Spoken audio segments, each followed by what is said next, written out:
चढ़ल जवानी अभी हमर छै टटका सुन रे छोरा नहीं मारे न छटका चढ़ल जवानी अभी हमर छै टटका सुन रे छोरा नहीं मारे न छटका पातर कमर देखी पीछा सब पड़ै छौ तोहर फूलल फूलल गाल कुछ कुछ करै छौ बोल न कौन छौरा यूज करै छौ तोहर गोरे गोरे गाल कुछ कुछ करै छौ बोल न कौन छौरा यूज करै छौ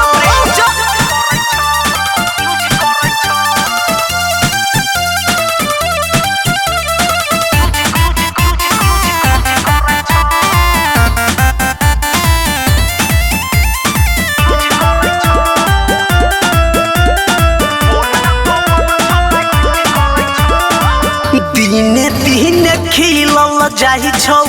तोहर जवानी छुअल टपू टपू चुअइ छौ पानी देख ले अपन झूठो करे छे बराई किया फारी छे रजाई तोरा हाथ ने तो फूल छरी ऐसन वैसन न बूझ हमरा करे लागी यूज तोरा बात में आई तो नहीं परी भेजा में बात तोरा किया ने घुसाई छौ तोहर फूलल फूलल गाल कुछ कुछ करै छौ बोल न कौन छौरा यूज करै छौ तोहर गोरे गोरे गाल कुछ कुछ करै छौ बोल न कौन छौरा यूज करै छौ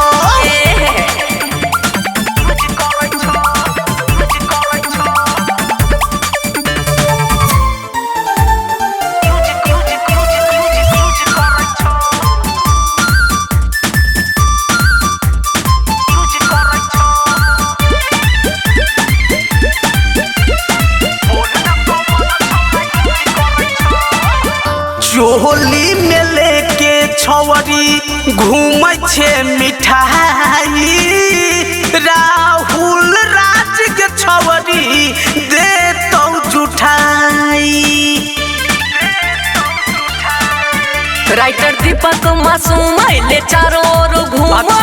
करे ने तू लबर लबर